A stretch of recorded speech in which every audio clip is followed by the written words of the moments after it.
Hello everyone, Sanskrit की class में आपका स्वागत है। आज की क्लास का जो हमारा टॉपिक है वह है प्रश्न निर्माण।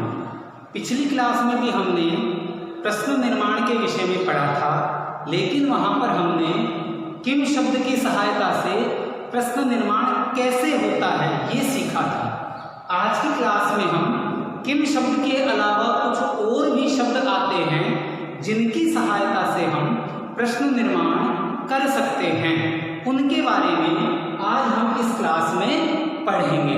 तो देखते हैं कौन कौन से शब्द हैं जिनकी सहायता से हम प्रश्न निर्माण कर सकते हैं। नंबर 1, यदि कोई संख्यावाची शब्द हो तो उसके लिए हम कति शब्द प्रयोग में लेते हैं। कति का मतलब होता है कितने, हाउ मच या हाउ मनी। कितने, जैसे 10 बालक, कितने बालक। 100 डंडे, कितने डंडे। 5 पंखे, कितने पंखे। तो अगर कोई भी संख्यावाची शब्द प्रश्न निर्माण करते समय वाक्य में आ जाए तो जब हम प्रश्न निर्माण करेंगे तो उन संख्यावाची शब्द के स्थान पर कति शब्द का प्रयोग करते हैं। कति शब्द का प्रयोग कहाँ करना है? उस संख्यावाची शब्द के स्थान पर करना है।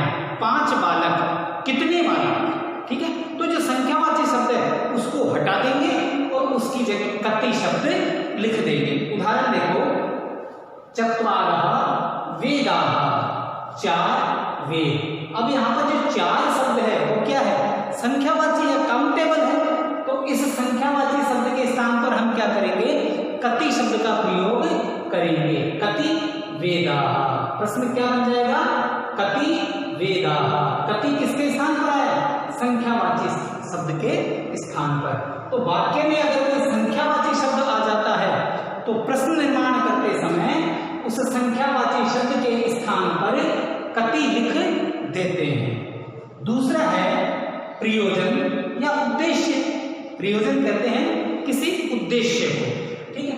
अगर वाक्य में कोई भी प्रयोजन आ जाए या फिर उद्देश्य आ जाए तो उस उद्देश्य या प्रयोजन की जगह हम किमर्थम लिखते हैं। क्या लिखते हैं? किमर्थम। किमर्थम का मतलब क्या होता है? किस लिए। वह पढ़ने के लिए जाता है, किस लिए जाता है। वह खेलने के लिए जाता है, किस लिए जाता है। वह डांस सीखने जाता है, किस लिए जाता है। वह बाजा बजाने के लिए जाता है, वह किस लिए जाता है। तो जो प्रयोजन है, जो उद्देश्य है, उस उद्देश्य को तो हम हटा देंगे और उसकी जगह हम किमर्थम शब्द का प्रयोग करेंगे। उदाहरण देखो, स अध्ययनाय वसति। वह पढ़ने के लिए रहता है। अब उसके रहने का उद्देश्य क्या है? पढ़ना, अध्ययन करना। अब जब हम प्रश्न निर्माण करेंगे तो क्या करेंगे? इस प्रयोजनवाचक शब्द के स्थान पर किमर्थम शब्द का प्रयोग करेंगे। प्रश्न क्या बनेगा? स किमर्थम वसति। इस अध्ययनाय की जगह हमने क्या किया? किमर्थम शब्द का प्रयोग किया। तो जब वाक्य में कोई प्रयोजन आ जाए या उद्देश्य आ जाए तो उस प्रयोजन या उद्देश्य के स्थान पर प्रश्न निर्माण करते समय हम किमर्थम शब्द का प्रयोग करते हैं। तीसरा है स्थानवाचक शब्द के लिए। अगर कोई वाक्य में कोई स्थानवाचक शब्द अर्थात आधार हो तो कुत्र का प्रयोग करेंगे। कुत्र का मतलब होता है कहाँ। मैं जयपुर में रहता हूँ, जयपुर एक स्थान का नाम है, तो उस स्थान की जगह हम क्या करेंगे? कुत्र लगाएंगे। मैं कमरे में पढ़ाता हूँ, मैं कहाँ पढ़ाता हूँ? कमरे में पढ़ाता हूँ। पढ़ाने का मेरा आधार क्या है? कमरा है। तो इस कमरे की जगह हम क्या करेंगे? कहाँ शब्द का प्रयोग करेंगे? कुत्र शब्द का प्रयोग करेंगे। उदाहरण देखो, सीता छात्रावासे गच्छति। सीता छात्रावास में जाती है। सीता कहाँ जाती है? छात्रावास में जाती है। तो जो छात्रावास शब्द है वो क्या है? स्थानवाचक शब्द है, उसका आधार है। उस आधार, उस स्थानवाचक शब्द की जगह हम किसका प्रयोग करेंगे? कुत्र का प्रयोग करेंगे। तो प्रश्न निर्माण करते समय प्रश्न निर्माण क्या होगा? सीता कुत्र गच्छति। इस आधार स्थानवाचक शब्द के स्थान पर हमने क्या प्रयोग किया? कुत्र प्रयोग किया। तो अगर कोई स्थानवाचक शब्द आ जाए तो उसकी जगह हम क्या लिखते हैं? कुत्र लिख देते हैं। चौथा है द्रव्य विशेष आधार हो तो, अगर वाक्य में कोई द्रव्य विशेष शब्द हो, द्रव्य का मतलब होता है तरल पदार्थ, पानी, जल, दूध आदि, ठीक है, वो भी आधार ही होगा। उस आधार, अगर कोई द्रव्य विशेष आधार हो तो क्या करेंगे, कस्मिन शब्द का प्रयोग करेंगे। कस्मिन का मतलब होता है कहां या किसमें, कहां या किसमें, दोनों अर्थ आ जाते हैं इसके, कहां भी अर्थ आता है और किस में भी अर्थ आता है। जैसे जल में मोती है, किस में मोती है या कहां मोती है, दूध में पानी है, किस में पानी है या कहां पानी है, तो दोनों अर्थ आते हैं। अगर कोई द्रव्य विशेष शब्द आ जाए तो उस द्रव्य विशेष शब्द की जगह हम क्या यूज में लेते हैं, कस्मिन शब्द का प्रयोग करते हैं। कब, प्रश्न निर्माण करते समय। उदाहरण देखो, जले मकराहा संति, जले यानी जल में, मकराहा यानी मगरमच्छ, क्रोकोडाइल, संति हैं, जल में मगरमच्छ हैं। कहां मगरमच्छ हैं या किसमें मगरमच्छ हैं। अब जो जल शब्द आया है वो जल शब्द कैसा है, द्रव्यवाचक शब्द है, तो इस द्रव्यवाचक शब्द के स्थान पर हम क्या प्रयोग करेंगे, कस्मिन शब्द का प्रयोग करेंगे। प्रश्न कैसे बनेगा, कस्मिन मकराहा संति, किसमें मगरमच्छ हैं। तो अगर कोई द्रव्य विशेष शब्द आ जाए तो उसकी जगह हम किसका प्रयोग करते हैं, कस्मिन का प्रयोग करते हैं। नेक्स्ट है, अगर कोई समयवाचक शब्द हो तो कदा का प्रयोग करते हैं। किसका प्रयोग करते हैं, कदा का। और कदा का मतलब होता है कब। मैं 5 बजे उठता हूं, मैं कब उठता हूं। मैं 6 बजे खाना खाता हूं, मैं कब खाना खाता हूं। मैं 7 बजे एक्सरसाइज करता हूं, मैं कब एक्सरसाइज करता हूं। सोहन 3 बजे आता है, सोहन कब आता है। तो ये सारे के सारे क्या है, समयवाचक शब्द हैं। अगर कोई भी समयवाचक शब्द वाक्य में आ जाए तो उसकी जगह हम किसका प्रयोग करेंगे, कदा का प्रयोग करेंगे। उदाहरण देखो, श्वः मोहनः आगमिष्यति, श्वः यानी आने वाला, कल, टुमारो, ठीक है, कल मोहन आएगा। मोहन कब आएगा, मोहन कल आएगा। तो समयवाचक शब्द क्या है, श्वः। इस श्वः के स्थान पर किसका प्रयोग करना है, कदा का। तो प्रश्न क्या बनेगा, कदा मोहनः आगमिष्यति। इस प्रश्न समयवाचक शब्द के लिए हमने क्या किया, प्रश्न निर्माण करते समय कदा का प्रयोग किया। तो अगर कोई भी समयवाचक शब्द आ जाए तो हम कदा शब्द का प्रयोग करते हैं। नेक्स्ट देखो, वेरी इंपॉर्टेंट, ध्यान रखना, अगर कोई विशेषण हो तो पुल्लिंग के लिए हम कीदृश शब्द का प्रयोग करते हैं।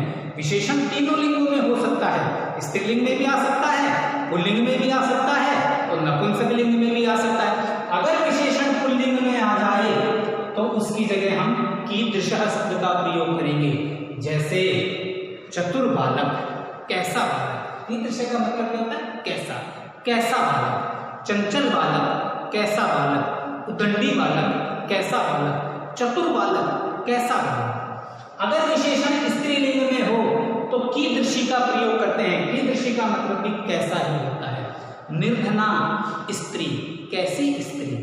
चपला बालिका, कैसी बालिका। चंचल बालिका, कैसी बालिका। अगर विशेषण नपुंसकलिंग में हो तो कीदृशम का प्रयोग करते हैं। कीदृशम का मतलब भी होता है कैसा। अगर विशेषण पुल्लिंग में होगा तो कीदृश का प्रयोग करेंगे। अगर विशेषण स्त्रीलिंग में होगा तो कीदृशी का प्रयोग करेंगे। और अगर विशेषण नपुंसकलिंग में होगा तो कीदृशम का प्रयोग करेंगे। इन तीनों का मतलब होता है कैसा।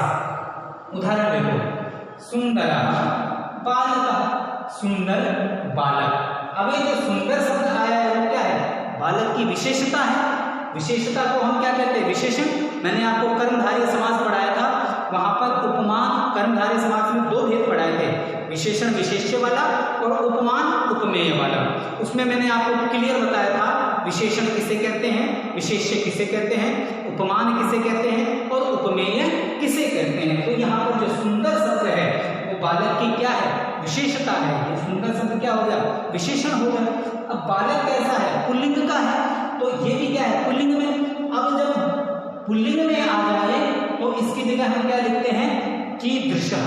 तो प्रश्न निर्माण कैसे होगा, कीदृशः बालकः। क्यों?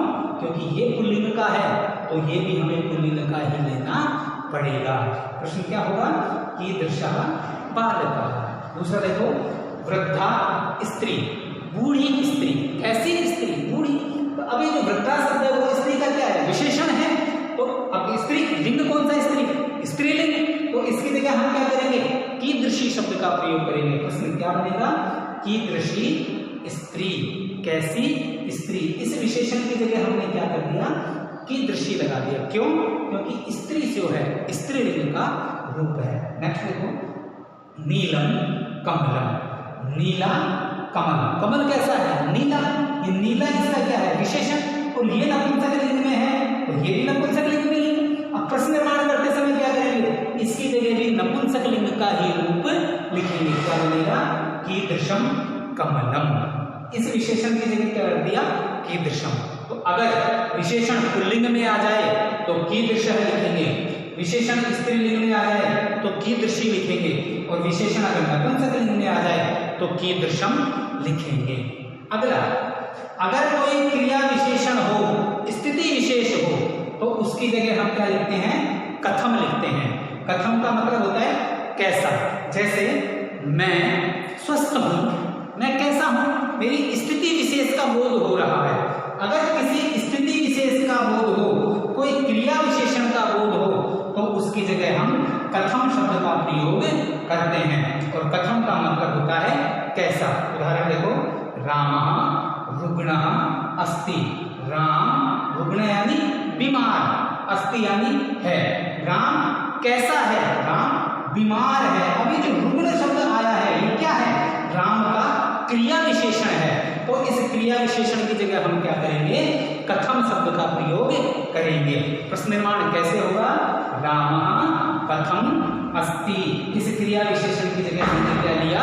कथम शब्द का प्रयोग किया। ठीक है। तो अगर कोई संख्यावाची शब्द आ जाए तो उसके स्थान पर कति का प्रयोग करते हैं। अगर कोई उद्देश्य हो या प्रयोजन हो तो उसकी जगह किमर्थम शब्द का प्रयोग करते हैं।